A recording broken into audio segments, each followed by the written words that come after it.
ഏതാണ് പറഞ്ഞോട് ബാക്കി തരക്കില്ലല്ലോ.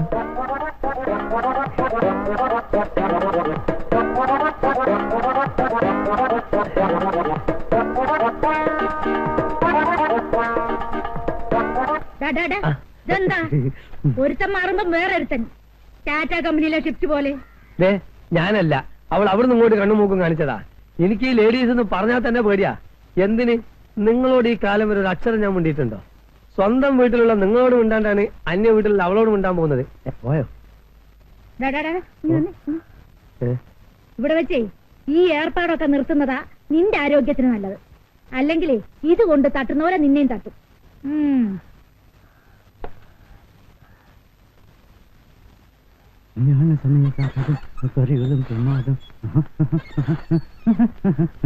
ഹലോ, എങ്ങോട്ടായി വാണം വിട്ട പോലെ പോകുന്നത്? ബാങ്ക് മാനേജർ ഒന്ന് കാണണം. അവര് മോളിലില്ല, ഇപ്പൊ താഴെയുണ്ട്. ഓ ആ, നമ്മളാരാ മനസ്സിലായില്ലോ? മിസ്റ്റർ മാലയോഗം. മാലയോഗം എന്ന് വെച്ചാല്? ബ്രോക്കർ. എന്തിന്റെ ബ്രോക്കർ? Marriage broker. അത് ശരി, അല്ല വേറൊന്നുമില്ല. അല്ല എടാ, നീ ആ കുന്നുംപുറത്തെ കമലാക്ഷിയുടെ മോനെ നല്ല കിളി പോലത്തെ പെണ്ണാന്നും പറഞ്ഞു ഒരുത്തിയെ കൊണ്ട് കൊടുത്തില്ലേ? ഒരാഴ്ച കഴിഞ്ഞപ്പം അവള് വേറൊരുത്തന്റെ കൂടെ പോയി. ഇതാണോടാ നിന്റെ കിളി പോലത്തെ പെണ്ണ്? എന്റെ പൊന്ന് ചേച്ചി, ഞാൻ സത്യകേടൊന്നും കാണിച്ചിട്ടില്ല. കിളി ഒരിടത്ത് അധികം നേരം ഇരിക്കാറില്ല. മറ്റു വല്ലയിടത്തും നല്ല തീറ്റ കാണുമ്പോ അത് അങ്ങോട്ട് പറന്നു പോകും. പിന്നെ ഫാമിലി ലൈഫ് സാറ്റിസ്ഫൈഡ് അല്ലെങ്കിൽ ഇങ്ങനെയൊക്കെ സംഭവിക്കാം.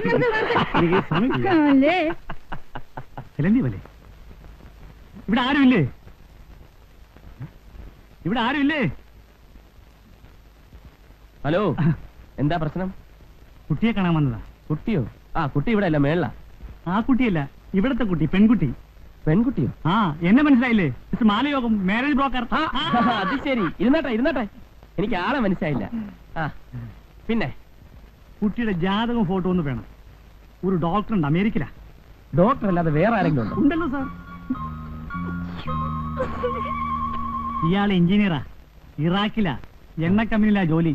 പുള്ളിക്കാരൻ വിചാരിച്ച ഡീസലും പെട്രോളൊക്കെ നമുക്ക് സുലഭമായിട്ട് കിട്ടും. ഇത് IAS ജോർദാനിലാ. IAS ജോർദാനിലോ? ഇവിടെ IAS കിട്ടാത്തോണ്ട് ജോർദാനിൽ പോയെന്ന് മാത്രം. വലിയ ചിന്തയിലാണല്ലോ. അത് പെണ്ണ് കെട്ടാത്തിന്റെ വിഷമമാ.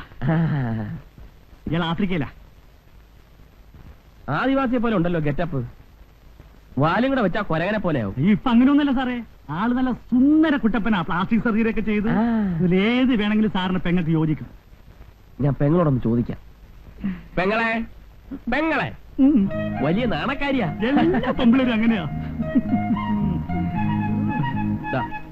ഇതിലാരെയാണ് നിനക്ക് ഇഷ്ടപ്പെട്ടത് നോക്ക്. എല്ലാം ചേട്ടന്റെ കണ്ടോ? ഇതാണ് തറവാട്ടിൽ പറഞ്ഞ പെൺകുട്ടികൾ. ഇതിലേതാ വേണ്ടത്? ഏത് വേണമെങ്കിലും താൻ സെലക്ട് ചെയ്തു. എല്ലാം തനിക്ക് വിട്ടുവന്നില്ല. അപ്പോ ആ ഫോട്ടോയും ജാതകം ഒന്ന് കിട്ടിയാൽ കൊള്ളാമായിരുന്നു. ജാതകമില്ല. ഫോട്ടോ വേണമെങ്കിൽ നീ ആ ഫോട്ടോ എടുത്തേ. ഫോട്ടോ ഇപ്പൊ കിട്ടും. ഇത് കല്യാണ ഫോട്ടോ. അപ്പൊ ഡൈവേഴ്സി ആയിരിക്കും. അതെ, കല്യാണ ഫോട്ടോ തന്നെയാണ്.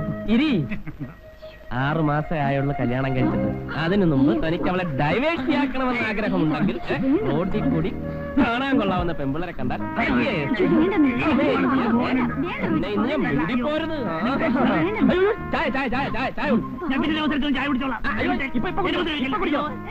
ഈ ഏരിയയിൽ അമ്മമ്മയുടെ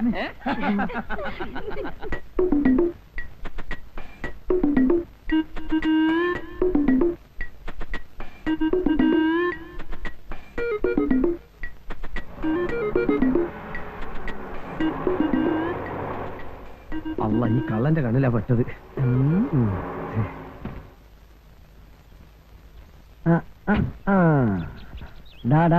കള്ള ബെടുവാ, പെട്രോൾ ഊറ്റിയാണല്ലേ? ഞാൻ അങ്ങോട്ട് പെട്രോൾ ഒഴിക്കായിരുന്നു. ഓഹോ, ഇങ്ങനെയാണ് ഒഴിക്കുന്നത്. പക്ഷെ ഇങ്ങോട്ടാണല്ലോ വരുന്നത്. ഇങ്ങനെ പെട്രോൾ ഒഴിക്കാൻ അറിഞ്ഞൂടല്ലേ? ഈ ഗൾഫ് കൺട്രീസിൽ മുഴുവനും ഇങ്ങനെയാണ് പെട്രോൾ ഒഴിക്കല്. ഇവിടെ എങ്ങനെയാണോ അതിന്റെ ജസ്റ്റ് ഓപ്പോസിറ്റ്. ഓ, അപ്പൊ ഒരു സംശയം, അവിടെ ഉള്ളവരൊക്കെ ചോർന്നുന്നത് ഇതിലെയാണോ അതോ പെട്രോൾ ലീക്ക് ഉണ്ടെന്ന് റോയി സാർ വിചാരിച്ചിരിക്കുന്നത്? ഇപ്പോഴല്ലേ മനസ്സിലായത് ലീക്ക് ആരുടെ പോക്കറ്റിലേക്കാ പോകുന്നതെന്ന്? ഗുരുവായൂരപ്പനാണ് സത്യം. ഞാനിത് റോയി സാറിനോട് പറയും. ചതിക്കല്ലേ, കാശിന്റെ ബുദ്ധിമുട്ടോട് ചെയ്തു പോയതാണ്. ദൈവത്താണ് സത്യം, ഇനി ഞാനിത് ചെയ്യൂല. ഉറപ്പ്? ഉറപ്പ്. കൃഷ്ണനാണ് സത്യം, നമ്മൾ ഒന്നല്ലേ.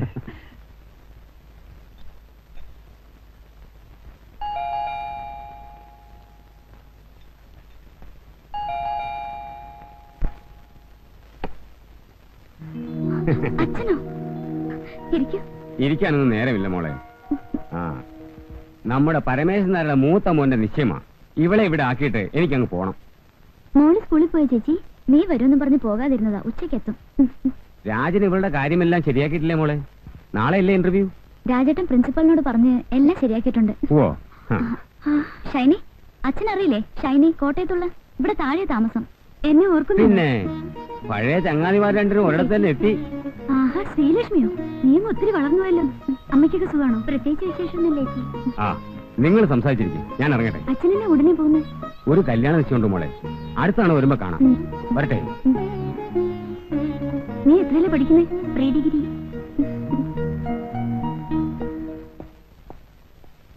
രാജേട്ടാ ഒരു മിനിറ്റ്, ഞാൻ ഇപ്പൊ വന്നേക്കാം. ഷൈനി, ഷൈനി നീ പോകുന്നുണ്ട്, വേഗം വാ. ഇത് വരണടി. രാജേട്ടാ ഒന്ന് സൂപ്പർ മാർക്കറ്റിൽ ഡ്രോപ്പ് ചെയ്യണേ. കേറ്. ആഹാ, അവിടെ നിക്ക്. നീ എന്താ രാജേട്ടനെ ഡ്രൈവറാക്കാൻ പോവാ? വേണ്ട, കയറിയിരിക്കേ. അത് കൊള്ളാം. Bye bye.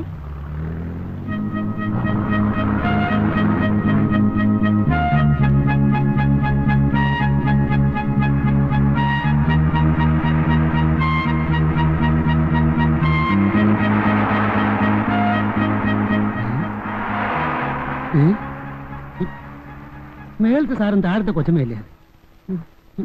മോളത്തെ കൊച്ചമ്മ എവിടെ കൊണ്ടോ? കാണുമായിരിക്കും. അല്ല, വലിയ വലിയ ആൾക്കാരൊക്കെ കാര്യമൊന്നും വലിയ പ്രശ്നമല്ല. ഇത് താഴത്തെ സാറ് മോളത്തെ കൊച്ചമ്മ കൊണ്ട് പോകുന്നത് നമുക്ക് കാണാം. താനൊന്ന് തൂക്കി തരുന്നുണ്ടോ? അല്ല, വല്ലവന്റെ കാലത്ത് നമ്മളതിനായി തലയെടുത്ത് തൂക്കൊന്നും വേണ്ട, ആവശ്യമുള്ള എടുത്തോണ്ട് നോക്കൂ.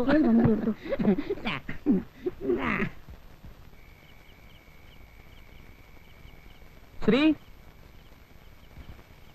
എന്താ ചേട്ടാ? പിന്നെ അകത്ത് ശ്രീലക്ഷ്മി ആയിരുന്നോ? ഞാൻ ശ്രീദേവിയെ വിളിച്ചത്. രാജേട്ടൻ വിളിച്ചോ? രണ്ടാളും എത്തിയല്ലോ. പിന്നെ ശ്രീന്ന് വിളിച്ച രണ്ടാളും എത്തില്ലേ? എന്നെ വീട്ടിൽ ശ്രീന്ന് വിളിക്കുന്നത്? ഇതൊരു പ്രശ്നമാണല്ലോ. ഇനി മുതൽ നിന്നെ ഞാൻ ശ്രീലക്ഷ്മിനെ വിളിക്കും, ഇവളെ ശ്രീന്നും. ഞാൻ ആന്റിനെ വിളിക്കൂ. എന്റെ പൊന്നുവളങ്ങനെ വിളിച്ചാൽ മതി. അച്ഛൻ ഞാനിന്ന് ആന്റി ഡ്യൂട്ടിയെ കിടക്കാം. മോള് പോയി കിടന്നു, രാവിലെ സ്കൂളിൽ പോകാനുള്ളല്ലേ. നമ്മുടെ കൃഷ്ണ എപ്പോ വരുമെന്ന് പറഞ്ഞിട്ട് പോയത്? തിങ്കളാഴ്ച രാവിലെ എത്താന്നാ പറഞ്ഞത്. എന്താ? അല്ല, നാളെ എറണാകുളം വരെ ഒന്ന് പോണമായിരുന്നു. ഈ ഒറ്റയ്ക്ക് ഓടിച്ചോണ്ട് പോവാന്ന് പറഞ്ഞാൽ ഒരു... എന്താ ഷൈനി? ശ്രീദേവി, വീട്ടിൽ നിന്ന് അപ്പച്ചന്റെ കോൾ ഉണ്ടായിരുന്നു. അമ്മച്ചി ഹോസ്പിറ്റലിൽ അഡ്മിറ്റ് ചെയ്തിരിക്കുക. എന്താ അസുഖം? പെട്ടെന്നൊരു തലകറക്കം വന്നു. ഡോക്ടറെ കാണിച്ചപ്പോ അഡ്മിറ്റ് ചെയ്യാൻ പറഞ്ഞു. ഞങ്ങളൊന്ന് പോയിട്ട് വരാന്ന് വിചാരിക്കുക. രണ്ടുപേരും പോകുന്നുണ്ടോ? ഒന്ന് പോയിച്ച് വരാം. എന്നാ തഴകിയല്ലേ?